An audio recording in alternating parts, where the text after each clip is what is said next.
Salut tout le monde, il y a pas longtemps, j'ai mis sur ma page Facebook une petite vidéo disant que j'avais fait ce petit montage que vous voyez là sur Power Director 15 en l'espace de 30 minutes. Donc c'était une petite vidéo pour vous montrer comment c'était facile de faire en fait des petites vidéos sympathiques sans trop galérer au montage et sans trop perdre de temps. Donc pourquoi je vous présente sur Power Director 15? Parce que je sais qu'Adobe Premiere Pro, il y en a pour eux c'est vraiment trop compliqué et ça je suis d'accord, c'est un logiciel qui est pour intermédiaires et professionnels. Donc si vous êtes en dessous et que vous n'avez pas le temps de regarder des tutos de droite à gauche, c'est vrai que c'est un peu compliqué. Après, ça fait depuis très longtemps que je ne suis plus un utilisateur de Vegas Pro, donc je ne pourrais pas être objectif sur comment il est maintenant. Mais en tout cas, je pense qu'il pourrait peut-être se rapprocher de Vegas Pro.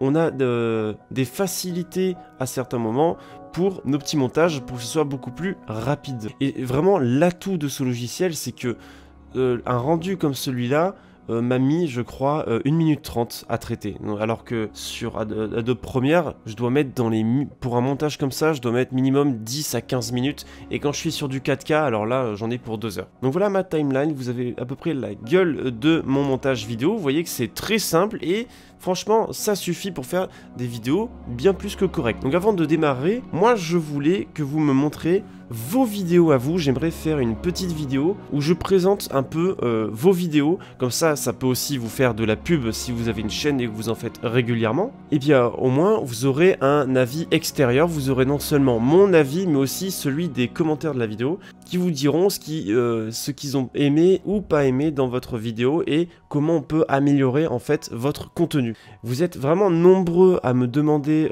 mon avis sur vos vidéos et je pense que ça peut être très ludique de faire ça dans une vidéo complète sur ma chaîne. Donc voilà, dites-moi si ça vous plaît. J'ai déjà commencé à demander des vidéos sur ma page Facebook. On en a déjà envoyé, j'espère vraiment que vous serez beaucoup. Envoyez-moi vos vidéos en message privé sur ma page Facebook, c'est dans la description de cette vidéo. Et puis voilà, j'espère que vous serez vraiment très nombreux. Essayez de m'envoyer une seule vidéo et qu'elle soit assez récente ou carrément neuve que vous avez fait après avoir vu cette vidéo. Je veux pas que vous recyclez une vieille vidéo, voilà. Donnez-moi votre vidéo préférée. Maintenant, concernant le logiciel, vous voyez que c'est assez banal en fait comme interface et on ne peut plus mieux parce qu'au moins on n'est pas perdu. Ici, nous avons nos fichiers pour nos vidéos. Moi, j'ai utilisé des anciennes vidéos parce que malheureusement le temps est pas tip top, donc j'ai préféré avoir de belles images que de nouvelles images. Donc là, vous avez plein de petits effets préconfigurés. Donc vous pouvez très bien en utiliser plein pour autre chose que des vidéos de drone, hein, pour le travail ou pour vos études, si vous avez des projets vidéo à faire. Vous avez des petits trucs de texte comme ça, voilà, ça peut être bien pour des présentations de montage de mariage. Vous avez des petits effets comme ça. Alors ça, ce titre, je l'ai déjà utilisé, celui-là, je l'adore. Si vous mettez ce titre avec votre nom de chaîne YouTube avant en intro, je pense que ça peut rendre vraiment très classe. Après, vous avez plein de petits fondus. Moi, celui que j'utilise vraiment beaucoup, c'est le fondu, enfin, je veux dire la transition fondue. Après, il y en a plein d'autres, hein, des petits trucs comme ça et tout. Regardez avec vos transitions et vos images ce que ça rend qu'est-ce qui rend le mieux en fait. Après, vous pouvez enregistrer directement, vous pouvez capturer directement via ici aussi. Et après, dans produire, c'est ici qu'on va traiter notre vidéo. Donc voilà, un paramètre de base très important que je vous mets direct, comme ça c'est fait. H.264, vous mettez un truc personnalisé ici et vous modifiez, vous mettez ces paramètres. Vous faites pause comme ça, au moins je n'ai pas besoin de rester dessus trop longtemps. Vous pouvez changer les images par seconde, ça va jusqu'à 240, c'est immense. Et puis voilà, je pense que c'est à peu près tout dans la fin de votre édition. Maintenant, on va passer à l'édition. Voilà vite fait ce que ça donne au rendu final.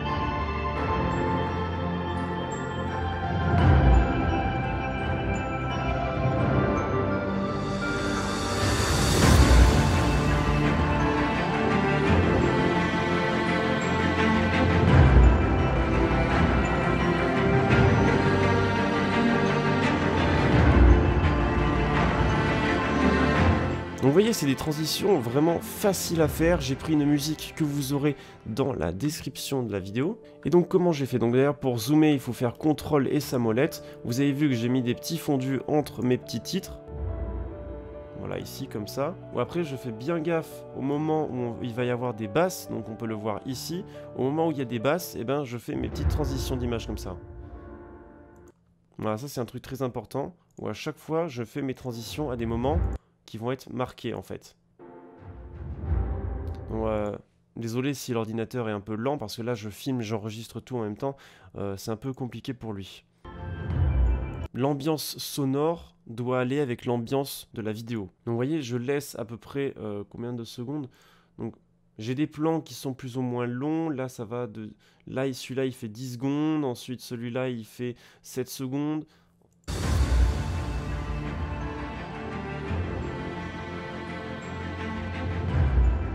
Donc essayez aussi de bien choisir les moments de votre musique et vos plans en fait. Ce que vous pensez être le plus beau dans tous vos rushs, mettez-le au moment où la musique est le plus impressionnant en fait. Ça rendra mieux.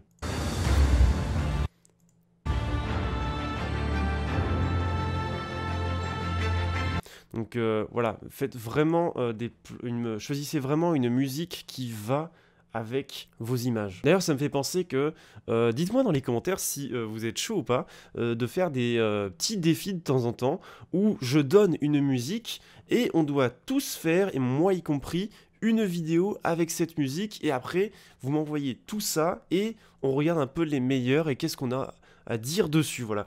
J'ai une petite idée que je viens d'avoir comme ça, dites-moi si ça vous plaît, et peut-être qu'on pourra le faire un jour. Donc continuons sur notre vidéo, vous voyez que à chaque fois, il n'y a aucun fondu, c'est un arrêt brut. Alors pourquoi je me permets de mettre aucun fondu? Parce que sinon, si je mets un fondu, en fait, ça casse le rythme de la vidéo, puisqu'il y a déjà la basse de la musique qui permet de rendre bien ces transitions, en fait.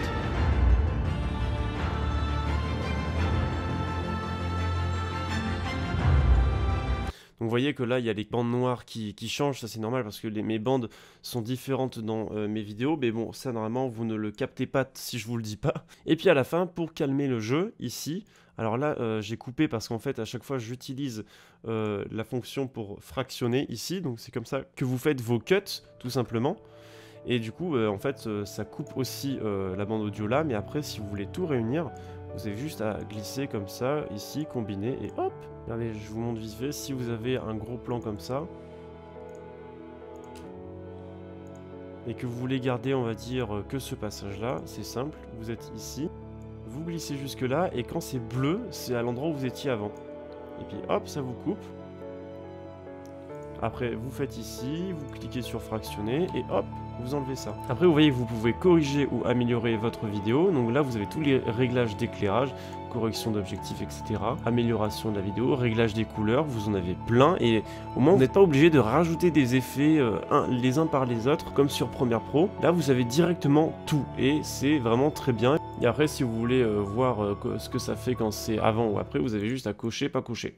Après, quand vous êtes dans outils, vous avez les outils puissants. Donc tous les outils puissants, ça va être l'inversion de la vidéo. Donc si vous voulez faire une vidéo inversée, si vous voulez découper et zoomer, vitesse de la vidéo, rotation de la vidéo, voilà, vous avez tout là-dedans. Après, là, avec l'image clé, en fait, ça permet de changer à des moments précis de la vidéo.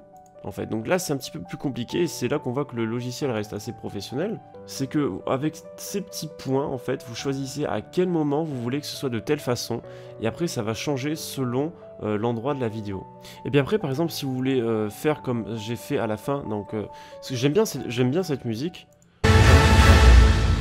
Mais j'aurais voulu l'arrêter là parce que je comprends pas pourquoi dans une belle musique comme ça. On a un mec de ACDC qui commence à gueuler comme ça à la fin de la musique. J'ai pas trop compris. Et donc, pour qu'on ait une musique qui soit pas coupée net, en fait, vous avez vu qu'ici j'ai des petits points. Alors, c'est tout simple en fait. Vous cliquez ici, vous cliquez là, et quand c'est comme ça, vous rajoutez un petit point et vous décidez comment va être le volume de votre vidéo. Et donc, si vous voulez que ça monte et que ça descend, par exemple. Ouais, je vais mettre un point ici. J'en rajoute un là, ça va descendre. J'en rajoute un là, ça va remonter. j'en rajoute un, ça va redescendre. Voilà, vous avez compris le principe. Et du coup, vous allez voir que c'est petit à petit...